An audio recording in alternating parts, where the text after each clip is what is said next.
निवडून आलेला खासदार कुठे भूमिगत झालेला आहे हा प्रश्न रत्नागिरीकर विचारतात, सिंधुदुर्गकर पण विचारतायत। नितेश राणेच्या कोणत्या आरोपाला आम्ही सिरियसली घेतच नाहीये।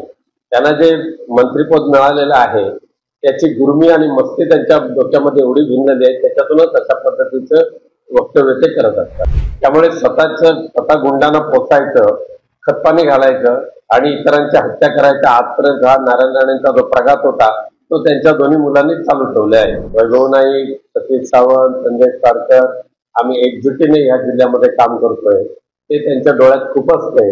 आणि निवडून आलेला खासदार कुठे भूमिगत झालेला आहे हा प्रश्न रत्नागिरीकर विचारतात, सिंधुदुर्गकर पण विचारतायत।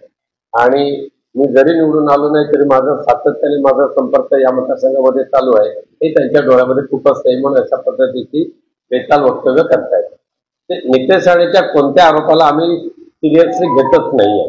त्यांना जे मंत्रिपद मिळालेलं आहे त्याची गुरमी आणि मस्ती त्यांच्या डोक्यामध्ये एवढी भिनलेली आहे, त्याच्यातूनच अशा पद्धतीचं वक्तव्य ते करत असतात। बेडवलकरची जी हत्या ज्या पद्धतीने केली, त्याला किडनॅप करून नेलं, त्याला कोंडून ठेवलं, त्याला मारलं आणि नंतर पेट्रोल घेऊन त्याला जाळून टाकलं, याच्या पाठीमागे एकनाथ शिंदे गटाचे म्होरके आहेत, निलेश राणेंच्या समर्थक आहेत, ते सिद्ध झालेले आहे। पोलिसांनी ते खणून काढले तिथे आणि प्रणय सावंत आणि नैना सावंत यांना ज्या पद्धतीने नितेश राणेच्या समर्थकांनी मारलं, त्यांचा भ्रष्टाचार उघड केला म्हणून हे सुद्धा आता रेकॉर्डवर आलेलं आहे।